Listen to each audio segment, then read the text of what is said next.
নমস্কার বন্ধুরা, আমি শিবলি আর একটা নতুন রেসিপি নিয়ে তোমাদের সামনে চলে এসেছি। আজকে বানাবো ভেজিটেবল চাউমিন। প্রথমে চাউমিনটাকে সেদ্ধ করতে বসিয়ে দিয়েছিলাম। এদিকে সব সবজিগুলো কেটে নিয়েছি। বাঁধাকপি, বিনস, ক্যাপসিকাম, বিট, মটরশুঁটিও একটু ছাড়িয়ে নিয়েছিলাম। একটু লঙ্কা কুচি করে নিয়েছিলাম, যেহেতু চিলি সস দেবো তাই লঙ্কা কুচিটা কম দিয়েছিলাম।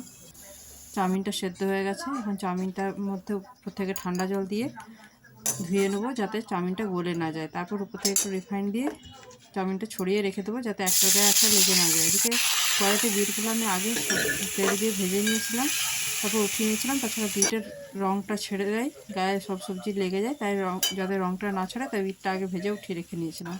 তারপর দিয়ে দিলাম ওই তেলেই গাজর, মটরশুঁটি, ক্যাপসিকাম সব কিছু। তারপর একটু ভালো করে ভেজে নেওয়ার পর দিয়ে দিলাম সোয়া সসটা দিয়ে ভালো করে নাড়াচাড়া করে একটু সবজিগুলো মজে গেলে দিয়ে দেবো উপর থেকে চাউমিনটা। তারপর ভালো করে নাড়াচাড়া করে দিয়ে দিলাম চিলি সস। তারপর একটু সবজি মশলা দিয়ে দিলাম, কারণ আমি নিরামিষ চাউমিন করলাম, তাই তোমরা আমিষ চাউমিন করলে পেঁয়াজও দিতে পারো আর ম্যাগি মশলাও দিতে পারো। যেহেতু আমি গোপালের জন্য ভোগ রান্না করছিলাম, তাই আমি ম্যাগি মশলাটা দিইনি, পরে উপর থেকে ছড়িয়ে খাওয়া হয়েছিল। এই যে চাউমিনটা দিয়ে ভালো করে নাড়াচাড়া করে নামিয়ে নেব।